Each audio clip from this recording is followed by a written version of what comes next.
Hi there. Hello, Janvi. Hi, how are you doing? I'm good. I'm good. Okay, so first of all, we're doing this via Restream and we are going on LinkedIn Live. I was going to ask you, you just had a meeting right now or somewhere else. So where was that meeting? And It's on. thirdly, have you heard that Skype has shut down? Go for it. Yeah, sorry. Oh, you got another call. And that was on WhatsApp. Oh, that's on WhatsApp. My God, which meeting provider were you blessing with your presence right now?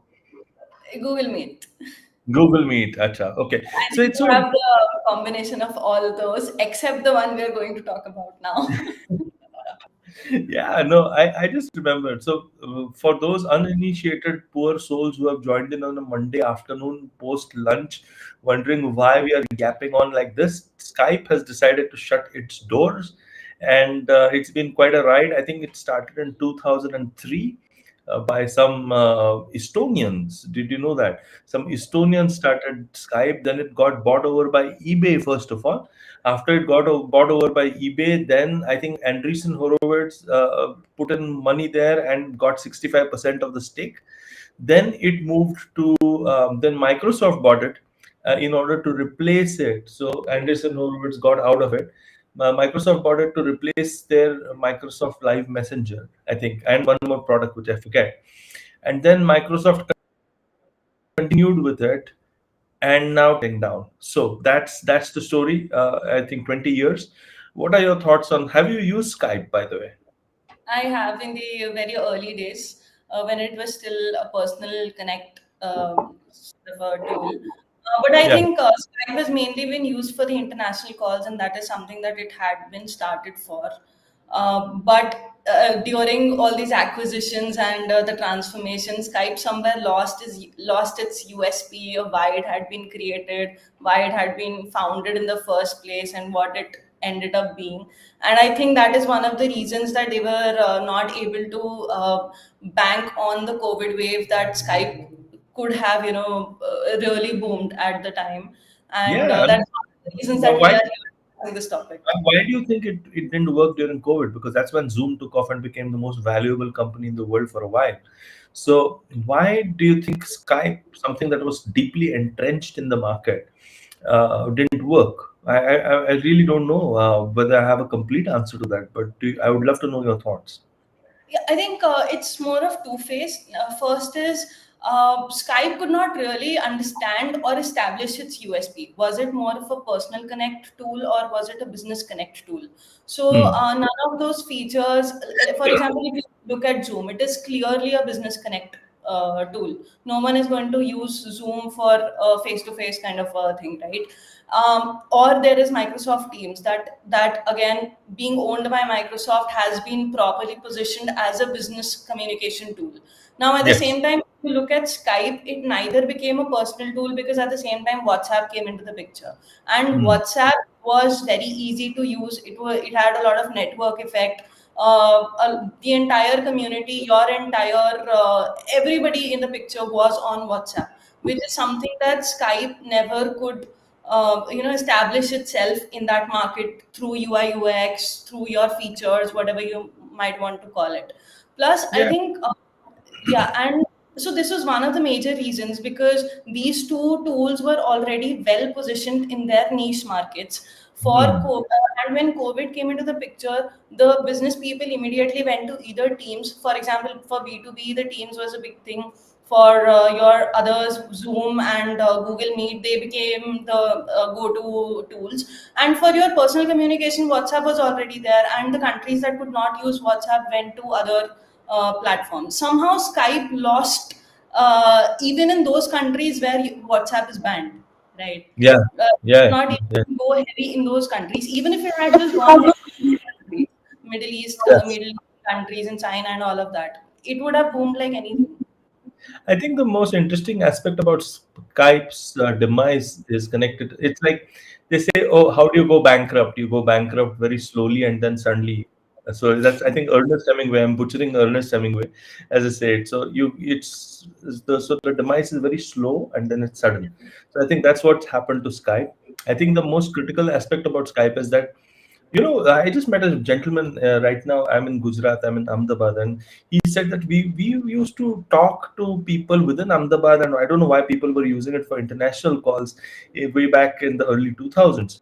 So I said, "Wow, that's because you're, an enterprising Gujarati," is all I could say to him, because I think that, as you correctly said, it was kind of nominated for awards, and I certainly felt that it was doing its job. In fact, Yeah, one of the things that it was doing its job really good at with was audio even before video started.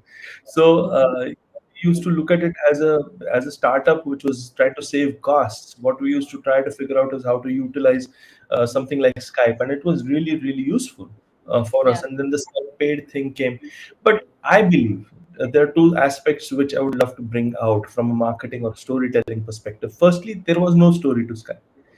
So if I look at WhatsApp, the story is embedded in because it is already a personal networking thing.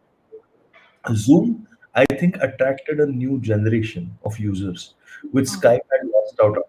So when Zoom happened with the pandemic, it just attracted the millennials and the younger millennials and the Gen Zers in a much stronger way than what Skype could do. I think the Microsoft Teams was something which Microsoft focused on much more because they wanted to build it out for work, and therefore it started giving stepmotherly treatment towards Skype. So Skype suffered from a lack of love, is what I would say in terms of the Microsoft thing.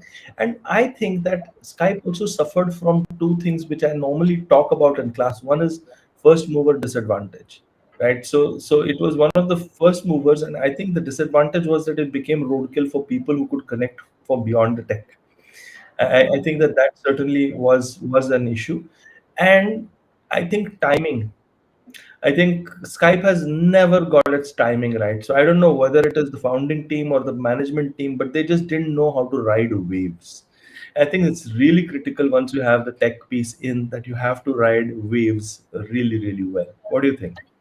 You have to evolve with the kind of requirement that the users have. For example, Skype already was a very big name in the market.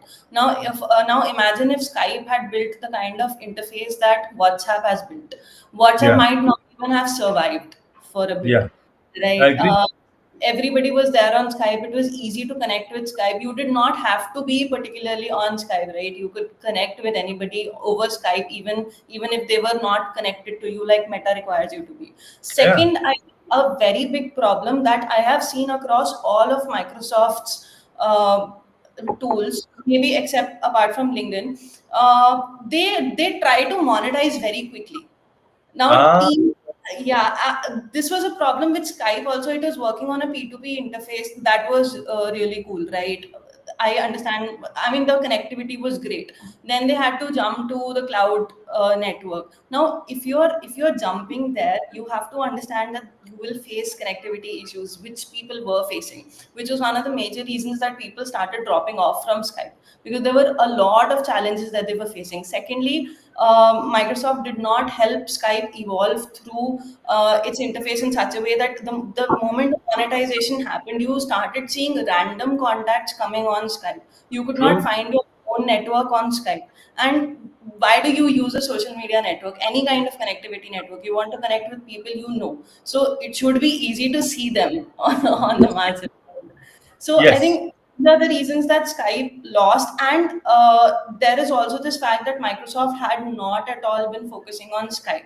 Their major focus was always on Teams, which was, I think, pretty stupid, because if they had kept Teams only for their business segment and Skype only for their personal segment, they could have built both of these brands separately, and both of them would have flourished very well, especially now considering the kind of backlash that WhatsApp had been facing due to Yeah. encryption and Yeah. privacy policies and all. Beautiful. I love that point, especially about the monetizing too early. It just tells me that companies like Google, maybe forget the YouTube aspect of it, Google and Microsoft, because they're old world. in that sense, in this age of the internet, the old world, they don't know social networking, or they don't understand how the this business model actually works. I think that that really bit Skype in the ass, if I have to say. And the weird thing about Skype, did you know that how the word Skype came through? Maybe we can end with that. Skype came through sky, sky is the limit, and peer to peer. So the Oh, two, so it was Skyper, by the way, first of all, and then it became shortened to Skype.